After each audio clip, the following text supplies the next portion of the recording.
Mark Carney, former governor of both the Bank of Canada and the Bank of England, sent shockwaves through Canadian politics with a surprise announcement. On January 16, 2025, Carney declared his candidacy for the leadership of the Liberal Party. This move instantly positions him as a frontrunner in the race to become Canada's next Prime Minister. Carney's entry injects a much-needed dose of excitement and hope into a Liberal Party grappling with dwindling public support.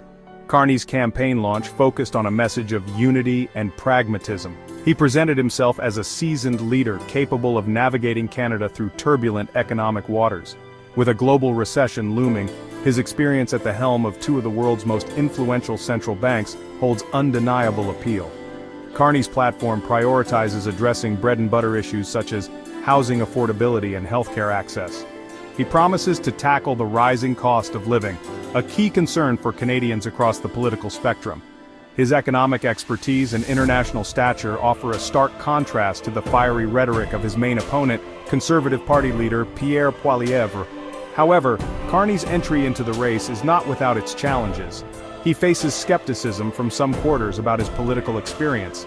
His association with the outgoing Trudeau government's policies, particularly on carbon pricing, could alienate some voters.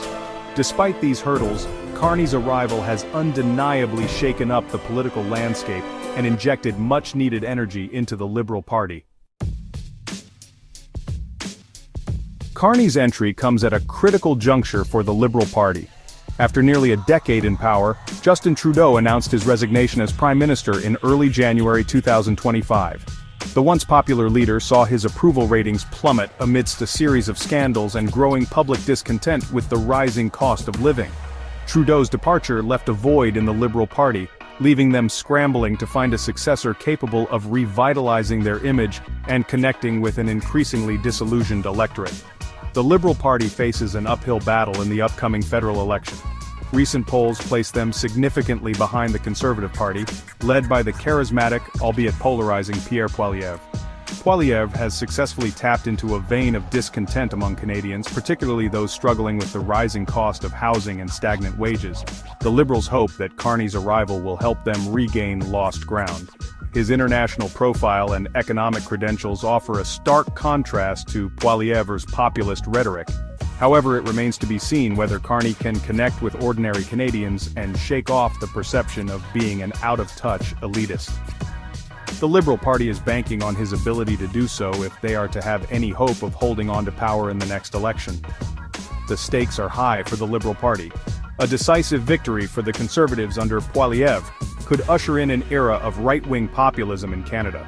Conversely, a Carney-led Liberal government would signal a continuation of Trudeau's more centrist approach. The outcome of the leadership race and the subsequent federal election will have profound implications for the future direction of the country. Mark Carney's path to Canadian politics is unconventional, to say the least. Born in Fort McMurray, Alberta, he boasts an impressive resume that includes degrees from Harvard and Oxford, as well as a successful stint at Goldman Sachs. His tenure as governor of the Bank of Canada from 2008 to 2013 earned him international acclaim for his steady hand during the global financial crisis. He then went on to lead the Bank of England until 2020, navigating the complexities of Brexit with characteristic pragmatism. Despite his impressive credentials in the financial world, Carney's foray into politics is not without precedent. He served as an economic advisor to former Liberal Prime Minister Paul Martin in the early 2000s. However, his lack of elected experience and his association with the financial elite could prove to be liabilities in the eyes of some voters. Carney's supporters argue that his experience navigating complex economic crises makes him uniquely qualified to lead Canada through uncertain times. They point to his record of steady leadership and his ability to build consensus as evidence of his political acumen. Only time will tell whether Carney can successfully translate his financial expertise into political capital. Mark Carney's entrance into the Liberal leadership race has elicited a range of reactions across the Canadian political spectrum. Unsurprisingly, the Conservative Party wasted no time in attacking his candidacy. Pierre Poilievre has labeled Carney carbon tax Carney, attempting to tie him to the unpopular carbon pricing policies implemented under Justin Trudeau.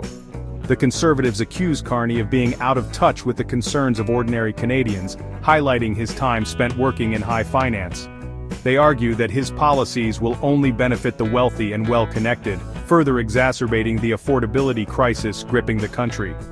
Within the Liberal Party itself, Carney's candidacy has been met with a mixture of excitement and apprehension. While many welcome his arrival as a much-needed shot in the arm for the party, others worry about his lack of political experience and his association with the outgoing Trudeau government. Carney faces a tough battle ahead as he seeks to unite a divided party and convince Canadians that he is the right person to lead the country. The road to the Prime Minister's office is long and arduous, and Carney will face numerous challenges in the months ahead. He must first secure the Liberal leadership, fending off competition from other contenders such as Chrystia Freeland. He must then convince Canadians that he is the best choice to lead the country, all while contending with a relentless Conservative Party eager to paint him as an out-of-touch elitist. The next few months will be crucial in determining whether Mark Carney's gamble on Canadian politics pays off.